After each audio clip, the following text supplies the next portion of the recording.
Next question over here. Hi, yes. My name is Patrick. I'm a student at Centennial College.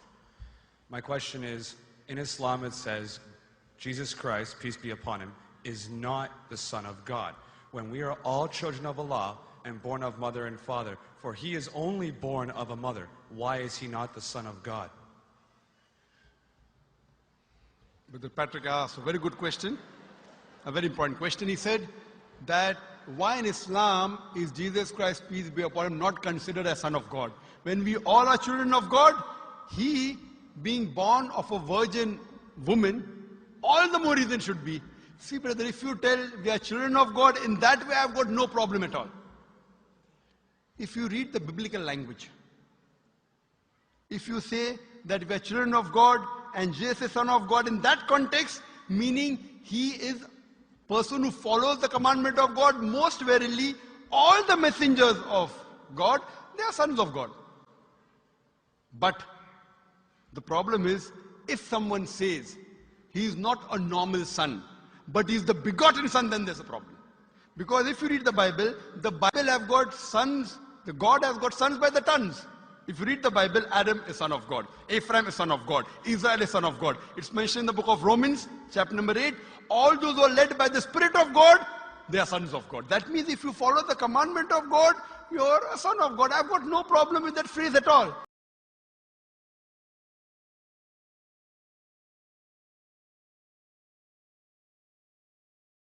But today, that phrase has been misunderstood. For example, if a young son asks me a question, I said, Beta, son, it's a very good question. He won't mind because I'm elderly, But if I say that begotten son, that means I'm insinuating him. Maybe he'll punch me. Fine. So what do you realize? That using the phrase son of God, in the context that we are children of God, we have no problem. So in that context, all the human beings who follow the commandments of God can be called children of God. No problem. But what the Christian says, that no, Jesus Christ, peace be upon him, is not a normal son. And he quotes Gospel of John, chapter number 3, verse number 16. For God so loved the world that he gave his only begotten son. Whosoever believeth in him shall not die but have everlasting life. Begotten son of God? I do. You believe, fine. Now this verse which I quoted, Gospel of John, chapter number 3, verse number 16, it's from King James Version. For God so loved the world that he gave his only begotten son. Whosoever believeth in him shall not die but have everlasting life. Now when you read the Revised Standard Version of the Bible, revised by Thaidu scholars, Christian scholars of the highest eminence, backed by 50 different cooperating Christian denominations, they say that this word begotten is an interpolation, it's a fabrication, it's a concoction, it's an adulteration. Who's saying? Not Muslims, not Hindus. Thaidu Christian scholars of the highest eminence in the Revised Standard Version of the Bible, they say begotten is an interpolation. It's a fabrication, it's a concoction, and they're thrown out of the Bible. So if you say Jesus is Son of God, like Adam, like Ephraim, like Israel, I have no problem. The moment you say begotten, I want to ask you the question, what is the meaning of begotten? Brother, what is the meaning of begotten? Begetting is an animal act. It's the function of lower animals of sex. And when you say that he was born to Mother Mary, virgin, what are you insinuating? And if you say, because Jesus Christ, peace be upon him, is God or Son of God, because he was born to Mother Mary, Quran gives the reply in Surah Imran, chapter number 3, verse number 59. Inna masala Isa indallahi ka masala Adam. Khalaqa min turab, summa qala lahu kun fayakun.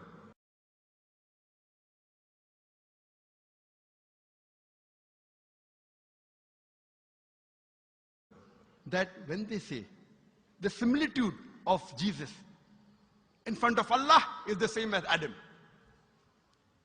They were born from dust and said, be and it was. If you say that Jesus Christ is God because he had no father and only mother, then Adam, peace be upon him, is a greater God. He had no mother and no father according to the Bible. MashaAllah, you're clapping. I like it. So if you say Jesus is God because he had no father, only mother, Adam is a greater God, peace be upon him. He had no mother, he had no father. I never referred to him as a God, but son of God. That's right. Fine. So Adam is a bigger son of God. Right or wrong? By your definition, Adam would be a God, for he has no mother nor no father. Not my definition, not my definition. By the definition of the Christian missionary. By my definition, he is a messenger of God. Because God cannot beget. I told you in my talk. Lam yalid wa lam yulad. He begets not, nor is he begotten. The moment God begets, he is not God. Son of God meaning pious person, I agree. That's the reason Allah subhanahu wa ta'ala in the Quran, in 99 attributes, he has missed out Ab, father. Why? It's a good attribute, but Allah did not mention Ab meaning father because people started having wrong meaning of the word father. So he used the more difficult word Rab, but did not use Ab. Logically it's fine, but Almighty Allah subhanahu wa ta'ala purposely did not use the attribute Ab in the Quran because people will misunderstand. That's the reason English-wise, saying Jesus is the son of God, meaning messenger of God, I'm with you. But the moment you say begotten son, I have objection. So you say Jesus is a messenger of God, I say peace be upon him after his name. So I respect Jesus Christ, peace be upon him, more than you, Brother Patrick. Because when I take his name, I have to say peace be upon him. If I do not say that, I'm wrong.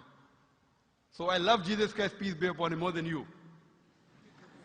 I follow his teaching more than you. And if you want, I can prove it to you. That's a different argument, not for tonight. Sorry?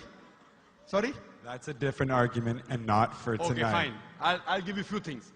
Jesus Christ, peace be upon him. Fine? If you read the Bible, he was circumcised on the 8th day.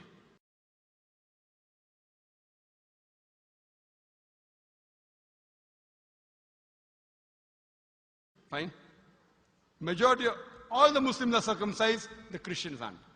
So if you say Christian means a person who follows the teachings of Jesus Christ, peace be upon him, then it's mentioned in the book of Leviticus, chapter number 11, verse number 7 to 8. It's mentioned in the book of Deuteronomy, chapter number 14, verse number 8, you should not have pork. It's mentioned in the book of Isaiah, chapter 65, verse number 2 to 5, should not have pork. Muslims don't have pork, most of the Christians have pork.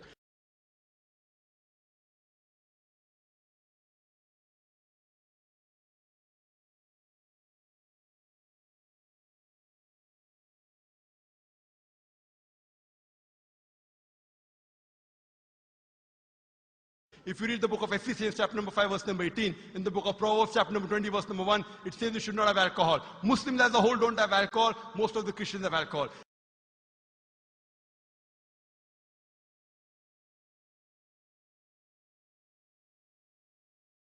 If you say Christian means a person who follows the teachings of Jesus Christ, peace be upon him, we Muslims are more Christian than the Christians themselves.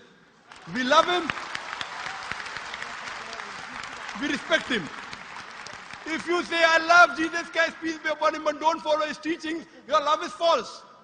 We, therefore, mashallah, I love Jesus Christ, peace be upon him, more than most of the Christians. Because I follow his teachings, I respect him, I revere him. And Jesus Christ also said, in the Gospel of John, chapter number 16, verse number 11 to 14, I have many things to say unto you, but ye cannot bear them now. For he, when the Spirit of truth shall come, he shall guide you unto all truth. He was talking about Prophet Muhammad to come. So Jesus Christ, peace be upon him, said, you have to believe in the last and final messenger, Prophet Muhammad sallallahu alaihi wasallam. So even that way I'm following Jesus Christ, peace be upon him. I believe in Prophet Muhammad. Do you believe in Prophet Muhammad as the messenger of God? I do. MashaAllah. Now you're more closer to...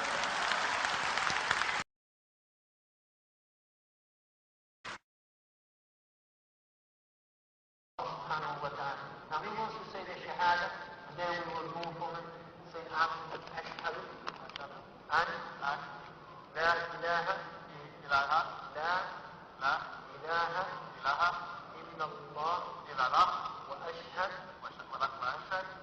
an Muhammad Rasulullah. Allah. I'm more excited than him. Allahu Akbar.